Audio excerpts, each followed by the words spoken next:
So today we're going to be replacing the sway bar links, and only the links on my Stagea today. Mine is a 96 Series 1 RS4V, so it is the all-wheel drive auto, and these are OEM pieces ordered directly from Nissan to replace the pieces. So, alright, so we're going to be replacing the sway bar links. However, according to the diagram, this bushing is a completely different part number, and as you can see, it has a little nub.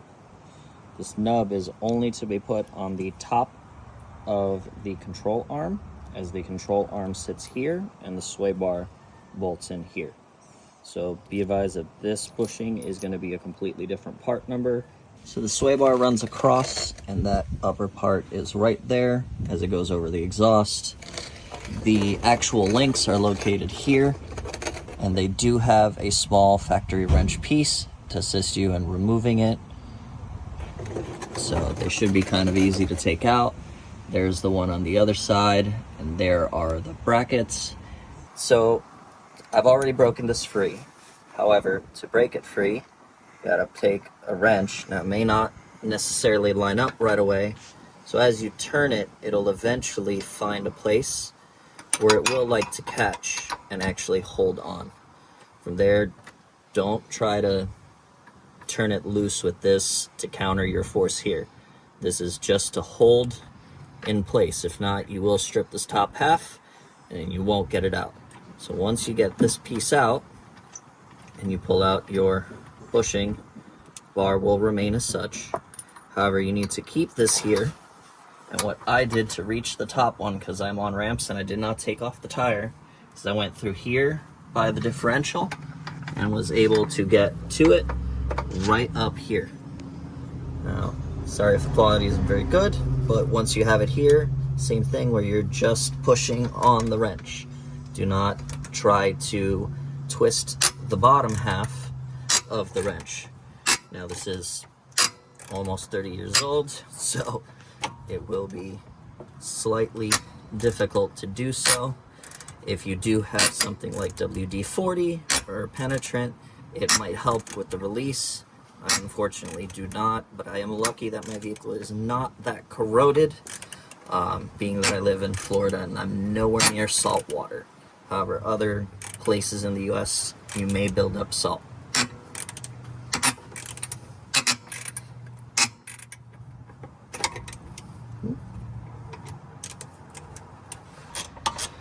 Alright, so now that the top one is loose enough, I will remove the nut, washer, and the bushing, and the wrench seems to have gotten stuck.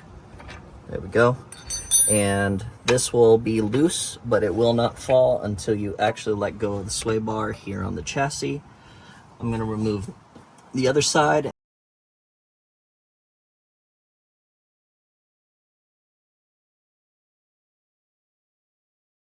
So now that we've removed the upper bushing bolts with the bushing and everything, we can just pull the sway bar down once it's released on both ends. And there is enough space for the sway bar bushing to come out without having to remove the entire sway bar. So this is when the old one came out, which is here, falling apart. This part faces down, this part goes up. So we will put one washer, one piece here, slide that on, and then another washer,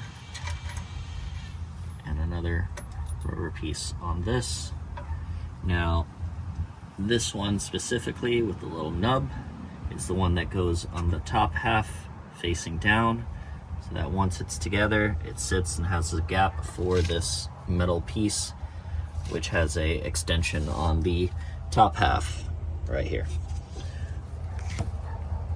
So, 1, 2.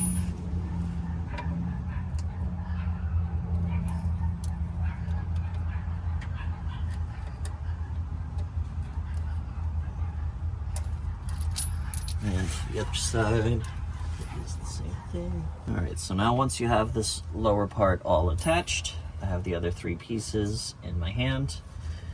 I will bring the sway bar up. This will sit just like that here on this side, and then the nut will go on top. So as we slowly wiggle this up, it's gonna kick up. We're gonna need to hold in place and then place the new nut on top. I'm just putting that hand tight.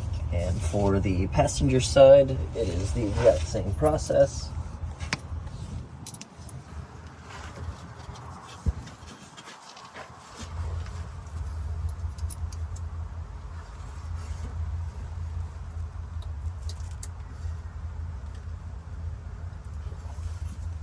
Again, make sure that nub is facing downward. If not, you will not be able to put on the nut when you go to tighten it down.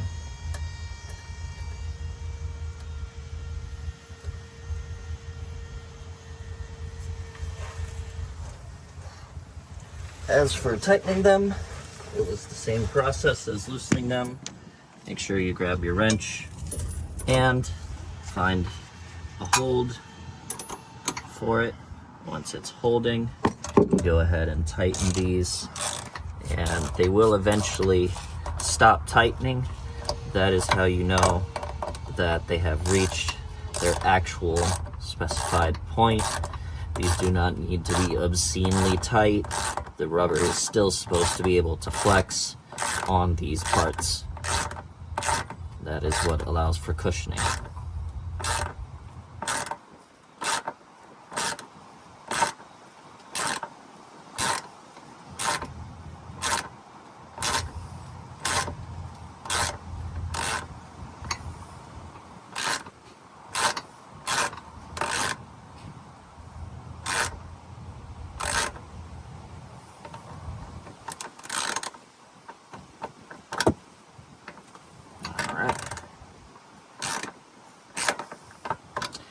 Now that I have bottomed out, I'm going to have to unfortunately get a longer socket or another wrench. It is a 12 millimeter.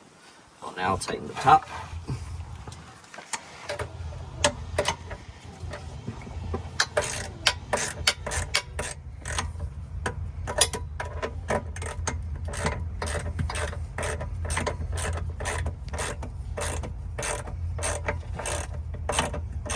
Alright, once you tighten everything down and you make sure you get that top bolt nice and snug, again, do not try to keep tightening after they stop.